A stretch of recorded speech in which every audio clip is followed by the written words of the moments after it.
जो बोएगा वही पाएगा, तेरा किया आगे आएगा। सुख दुख है क्या फल कर्मों का, जैसी करनी वैसी भरनी।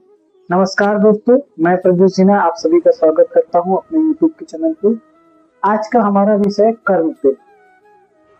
आज का किया गया हुआ कर्म कल का भविष्य बनाता है। जैसे कोई किसान आज अपने खेत में बीज बोता है, उसके श्रम का फल उसे भविष्य में अनाज के रूप में मिलता है। अब लोग कहते हैं कि इंसान धरती पे क्या लाया था और क्या ले जाएगा, यही का है सब यही दे जाएगा। लेकिन सच्ची बात यह है दोस्तों कि इंसान अपना भविष्य लाता है और कर्म लेके जाता है। देखिए, जब बच्चा पैदा होता है तो उसकी हाथ की मुट्ठी ऐसे बंधी रहती है। इसका मतलब होता है कि वो अपना भाग्य को लेके आया है। और जब वो वृद्ध अवस्था में मरता है तो ये ऐसे हाथ खुल जाता है। इसका मतलब होता है कि वो अपने कर्मों की पोटली लेके चला गया। अब देखिए, कर्म को हम ऐसे समझ सकते हैं कि कहते हैं, प्रेमानंद जी ने भी कहा है कि पहले बना प्रारब्ध, फिर बना शरीर।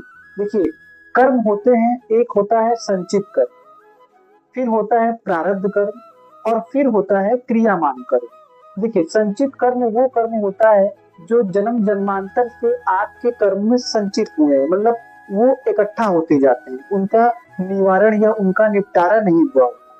फिर होता है प्रारब्ध कर्म। प्रारब्ध कर्म, प्रारब्ध देखिए, प्रारब्ध कर्म उसे कहते हैं जो इस जीवन में आपको सुख दुख लाभ हानि, जीवन विवाह मृत्यु ये तय करके आता है, इसको बोलते हैं प्रारब्ध। मतलब इस समय इस जीवन में इस कर्म का निपटारा निवारण होना ही होना है। फिर होता है क्रियामान कर्म। अब देखिए, क्रियामान कर्म इस जीवन में आप जो करते हैं, जो भी कर्म करते हैं, मुख से बोला हुआ कार्य, मन से सोचा हुआ कार्य और शरीर से श्रम किया हुआ कार्य, ये भी कर्म है। ये हो गया क्रियामान कर्म। अब क्रियामान कर्म, आज का क्रियामान कर्म जो आप कर रहे हैं वो भविष्य में आपको फल प्रदान करेगा। और देखिए, क्रियामान कर्म का ही प्रारब्ध पे जोर पड़ता है। जैसे हम प्रेमानंद जी ने भी कहा है कि इंसान सब कुछ कर सकता है जो वो चाहे। हमारे प्रारब्ध में जीवन विवाह मृत्यु सुख दुख लाभ हानि, अगर वो कंट्रोल होता है, मतलब उसको आप नियंत्रण कर सकते हैं, तो वो केवल इस शरीर के इस जीवन में कर्म कर सकते हैं। अब देखिए, इसके अंदर क्या होता है। इंसान के हाथ में कुछ कर्म ऐसे होते हैं जो उसको सुख प्रदान करते हैं, कुछ कर्म ऐसे होते हैं जो उसे दुख प्रदान करते हैं। देखिए, दुख प्रदान करने वाले कर्म क्या हैं?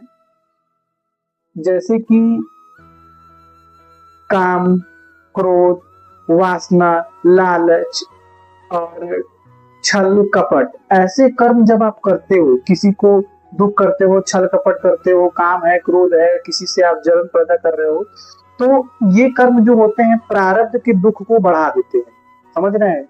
जैसे अगर आपका दुख अधिक से अधिक बढ़ता जाता है, अब जो आप इसके ऊपर दान भक्ति पूजा प्रेम पुण्य, ये ऐसे कर्म जब करते हो तो जो आपके प्रारब्ध के दुख होते हैं उनको कर्म कम कम करने में सहयोग करते हैं। लेकिन देखिए, प्रारब्ध के कर्म आपको लगेंगे।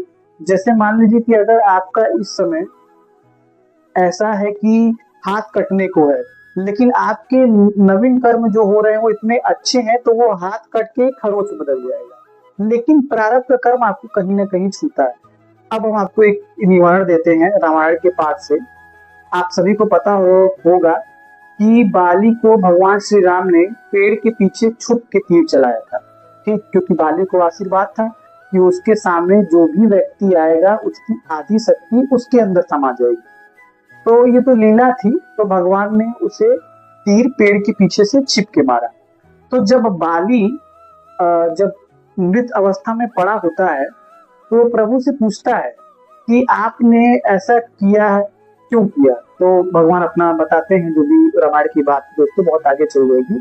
तो भगवान उससे अंतिम में ये कहते हैं कि जिस तरह मैंने तुम्हें छिप के मारा है, उस कर्म का प्रायश्चित मैं अगले जन्म में कृष्ण के रूप में करूंगा। तो आप लोगों को मालूम होगा कि भगवान श्री कृष्ण जब अपना देह त्यागने की अवस्था में आते हैं तो वो एक पेड़ के पे लेटे रहते हैं, उनके पैर में चमक होती है।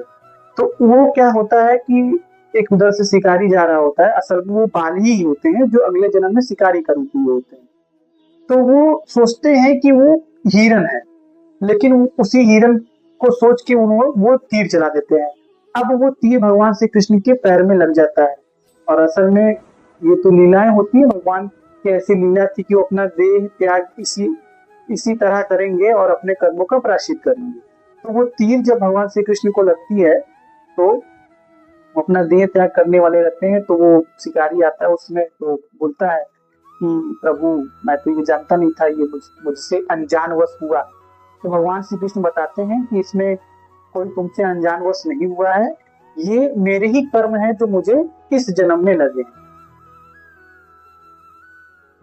तो अब देखिए, एक चीज ये होता है कि हम लोग अपने कर्मों से मुक्ति कैसे पाए। बहुत अच्छी बात बता रहा हूँ मित्रों। भगवान श्री कृष्ण से महाभारत के समय में अर्जुन पूछते हैं कि आप इंसान जब तक धरती पे रहेगा तो वो कर्म तो करेगा ही। अब वो कर्म अच्छे भी होंगे, बुरे भी होंगे, और इस कर्म के चक्कर में वो जीवन चक्र में हमेशा फंसा रहेगा। क्योंकि जब तक आपके कर्म का निवारण नहीं होता है, निपटारा नहीं होता है, तब तक आपको उस कर्म का फल चुकता करने के लिए धरती पे जन्म लेना ही पड़ता है। अब वो चाहे अच्छे हो या बुरे हो। अब वो आपको सुख के कर्म है तो वो भी आपको भोगने के लिए दोबारा धरती पे आना होगा, और दुख के कर्म है तो वो भी आपको दुख काटने के लिए धरती पे आना होगा। तो भगवान श्री कृष्ण बहुत सरल जवाब देते हैं कि कर्मों से निवारण कैसे हो और जीवन चक्र से मुक्ति काट के आप मोक्ष की प्राप्ति कैसे करें। तो भगवान श्री कृष्ण कहते हैं कि जब इंसान अपने कर्मों को निमित्त मान के करता है, मतलब अब जैसे मैं बोलूं कि मैं अपने घर को चला रहा हूँ, मैं इनको खिला रहा हूँ, मैं सबका पालन पोषण करने वाला हूँ, तो ये मैं मान के कर रहा हूँ। जब मैं मान के अपना कर्म करता हूँ कि सब करने वाला तो मैं ही हूँ, तो उसका फल मुझे भोगना होता है। अब वो अच्छे भी होंगे, दुख के होंगे तो दुख काटना होगा, सुख के होंगे तो सुख काटना होगा। लेकिन जब इंसान अपने कर्म को निमित्त मान के करता है, जैसे मान लीजिए कि मैं अपना कर्म ईश्वर को समर्पित करके करता हूँ, मैं कहता हूँ कि मैं करने वाला नहीं हूँ, जो करवा रहे हैं ईश्वर मुझसे करवा रहे हैं, और जो हो रहा है उनकी इच्छा से हो रहा है, आगे जो होगा वो उनकी इच्छा से होगा। तो जब इंसान अपने कर्म को निमित्त मान लेता है कि मतलब मैं नहीं हूँ, करने वाला कोई और है, तो वो अपने कर्मों से मुक्ति पा लेता है। और जब कर्मों से मुक्ति पाले, जैसे आप कोई चीज भगवान को समर्पित कर दिए तो वो तो फिर आपका रहा ही नहीं, वो तो ईश्वर का हो गया। और जब वो ईश्वर का हो गया तो आप उस चीज से मुक्ति पा गए। उसी प्रकार जब हम अपने कर्म को ईश्वर को समर्पित करके करते हैं तो वो कर्म हमारे रहे ही नहीं, वो तो ईश्वर के हो गए, और जब ईश्वर के हो गए तो मैं हमारा शून्य हो गया। तो आप इस तरह जीवन चक्र से टूट के मोक्ष की प्राप्ति करते हैं। अब देखिए, एक छोटी सी बात मैं और आप लोग से बताता हूं कि कलयुग को सबसे अच्छा युग माना गया है, इसको गोल्डन युग कहा जाता है। इसलिए कहा जाता है क्योंकि कलयुग में इंसान की जीवन चक्र से मोक्ष की प्राप्ति सबसे सरल है। देखिए, सतयुग में बहुत ज्यादा तपस्या करना पड़ता था, फिर द्वापर युग में आपको यज्ञ हवन करना पड़ता था, त्रेता युग में यज्ञ हवन पूजा पाठ सब। लेकिन कलयुग में ये कहा गया है कि कलयुग में केवल ईश्वर के नाम से ही आप मोक्ष की प्राप्ति कर सकते हो, ठीक। लेकिन माया इतनी प्रबल होती है कि आपको ईश्वर का नाम लेने से हमेशा रोकती है। माया आपको क्रियाकलापों में, पारिवारिक में, संसार में, काबू में ऐसा फंसा के रखती है कि आप समझ ही नहीं पाते हो कि ये माया है। तो आप ईश्वर का नाम लेने से कतरा जाते हो और आपको फिर जीवन चक्र से काटना पड़ता है।